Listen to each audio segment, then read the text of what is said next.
Hello everyone, नमस्ते।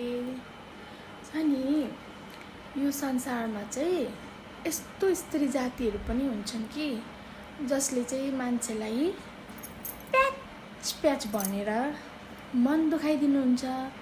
अन्त हामी त मन सफा भएको मान्छे, हाम्रो त मनमा पाप छैन भनेर भन्नुहुन्छ।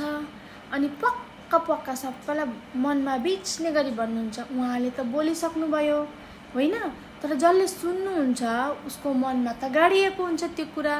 अनि त्यो गाडिएको कुरा चाहिँ वर्षौं चाहिँ सुन्ने मान्छेले चाहिँ बिर्सेको हुँदैन होइन। त्यसैले चाहिँ त्यो मन सफा छ भन्दै पक भन्दै मान्छेलाई बिजाउने गरी कहिले भन्नु हुँदैन र बोल्नुभन्दा पहिला चाहिँ विचार पुर्याएर बोल्नुपर्छ है। धन्यवाद। कस्तो लाग्यो मेरो कुरा?